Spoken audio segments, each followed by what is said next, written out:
The story of the people of Ad and Prophet Hud is mentioned in the Quran, the holy book of Islam, and is considered one of the narratives of the prophets sent by Allah to guide their respective communities. The story can be found in several chapters of the Quran, including Surah Al-Araf 765-72, Surah Hud 1150-60, Surah Al-Mu'minun 23-31-41, and Surah Shura 26-123-140. The people of Ad were an ancient Arabian tribe, and they are mentioned as having been granted great strength and power by Allah.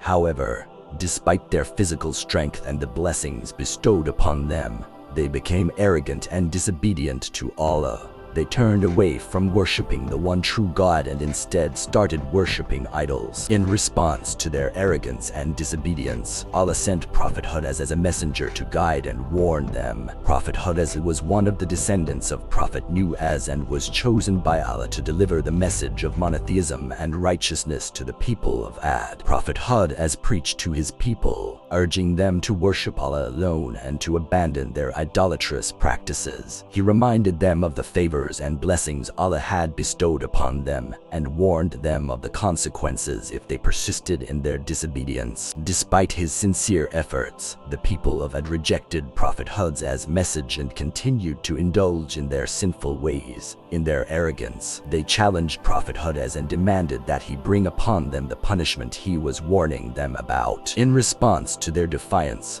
Allah sent a severe punishment in the form of a destructive wind. This wind, known as the Adhab-al-Ri, was a calamity that lasted for several days and nights, destroying everything in its path. The once mighty and proud people of Ad were humbled and annihilated, and their civilization was wiped off the face of the earth. The people of Ad lived many years in the windswept hills of an area between Yemen and Oman. They were physically well built and renowned for their craftsmanship, especially in the construction of tall buildings with lofty towers. They were outstanding among all the nations in power and wealth, which, unfortunately, made them arrogant and boastful. Their political power was held in the hand of unjust rulers, against whom no one dared to raise a voice. They were not ignorant of the existence of Allah, nor did they refuse to worship Him. What they did refuse was to worship Allah alone.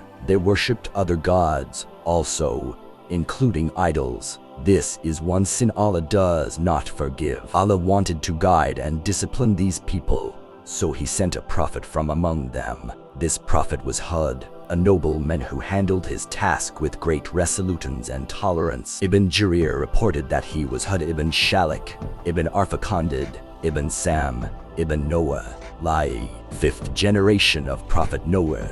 He also reported that Prophet Hud was from a tribe called Ad ibn Uz ibn Sam ibn Noah, who were Arabs living in Al-Aqaf in Yemen between Oman and Hadramaut, on a land called Ashur stretching out into the sea. The name of their valley was Mugith. Some traditions claimed that Hud was the first person who spoke Arabic, while others claimed that Noah was the first. It was also said that Adam was the first. Hud condemned idol worship and admonished his people, "My people, what is the benefit of these stones that you carve with your own hands and worship?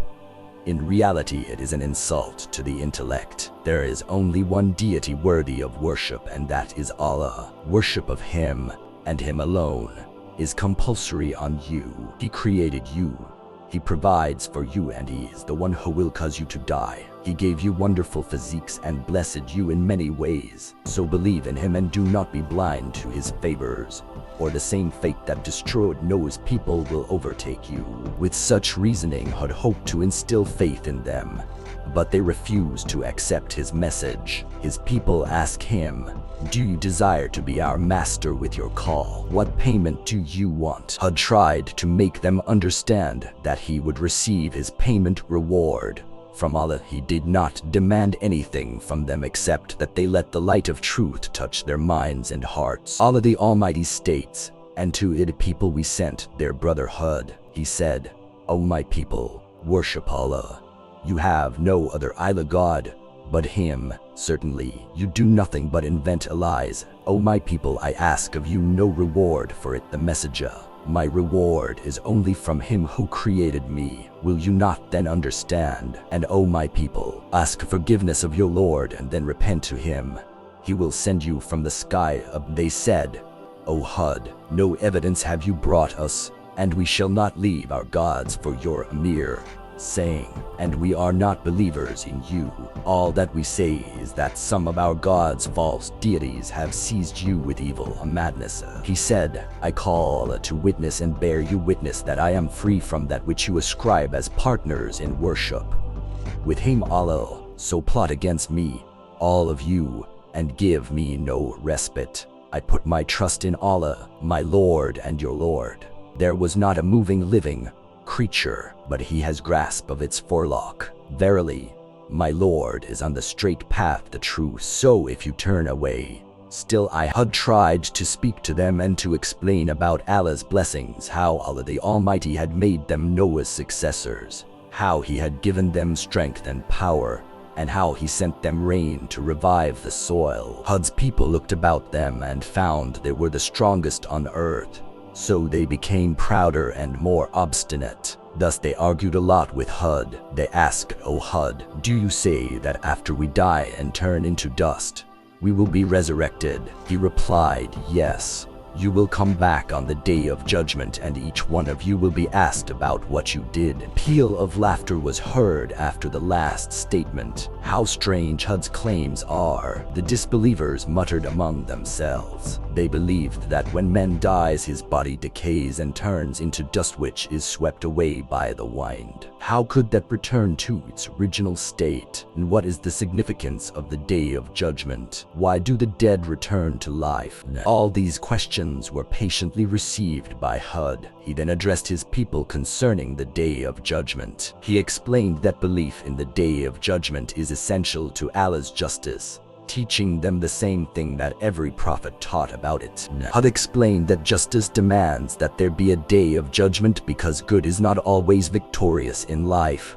Sometimes evil overpowers good. Will such crimes go unpunished? If we suppose there is no day of judgment, then a great injustice will have prevailed. But Allah has forbidden injustice to be incurred by himself or his subjects. Therefore, the existence of the day of judgment, a day of accounting for our deeds and being rewarded. The chiefs of Hud's people asked, is it not strange that Allah chooses one of us to reveal his message to? Hud replied, what is strange in that? Allah wants to guide you to the right way of life, so he sent me to warn you. Noah's flood and his story are not far away from you, so do not forget what happened. All the disbelievers were destroyed, no matter how strong they were. Who is going to destroy us? Hud, the chiefs asked. Allah, replied Hud. The disbelievers among his people answered, we will be saved by our gods. Hud clarified to them that the gods they worshipped would be the reason for their destruction, that it is Allah alone who saves people, and that no other power on earth can benefit or harm anyone. The conflict between Hud and his people continued. The years passed, and they became prouder, more obstinate, more tyrannical, and more defiant of their prophet's message. Who is going to destroy us? Hud, the chiefs asked. Furthermore, they started to accuse Hud of being a crazy lunatic. One day they told him, we now understand the secret of your madness. You insulted our gods and they harmed you. That is why you have become insane. Almighty Allah repeated their words in the Quran, O Hud, no evidence have you brought us, and we shall not leave our gods for your Amir, saying, and we are not believers in you. All that we say is that some of our gods, false deities, have seized you with evil, madness. Hud had to return their challenge. He had no other way but to turn to Allah alone, no other alternative but to give them a threatening ultimatum. He declared to them, I call Allah to witness and bear you witness that I am free from that which you ascribe as partners in worship with him, Allah. So plot against me, all of you, and give me no respite. I put my trust in Allah, the Lord and your Lord.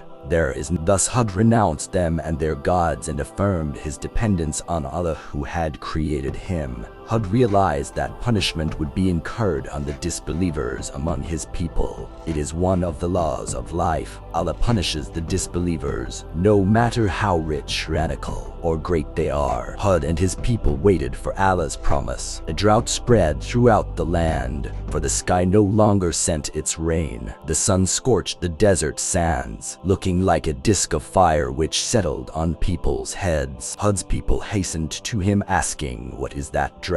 Hud had answered, "Allah is angry with you. If you believe in him, he will accept you and the rain will fall and you will become even stronger than you are." They mocked him and became more obstinate, sarcastic and perverse in their unbelief. The drought increased, the trees turned yellow, and plants died. A day came when they found the sky full of clouds. Hud's people were glad as they came out of their tents crying, "A cloud which will give us rain." The weather changed suddenly from burning dry and hot to stinging cold, with wind that shook everything: trees, plants, tents, men and women. The wind increased day after day and night after night. Hud's people started to flee. They ran to their tents to hide. But the gale became stronger, ripping their tents from their stakes. They hid under cloth covers, but the gale became stronger still and tore away the covers. It slashed clothing and skin. It penetrated the apertures of the body and destroyed it. It hardly touched anything before it was destroyed or killed.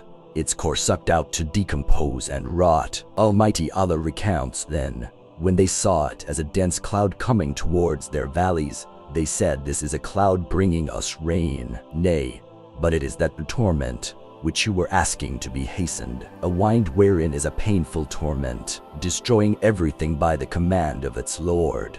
Allah the Exalted described it thus, and as for Ad, they were destroyed by a furious, violent wind which Allah imposed on them for 7 nights and 8 days in succession, so that you could see men lying overthrown, destroyed as if they were hollow trunks of palm trees. That violent gale did not stop until the entire region was reduced to ruins and its wicked people destroyed, swallowed by the sands of the desert. Only Hud and his followers remained unharmed.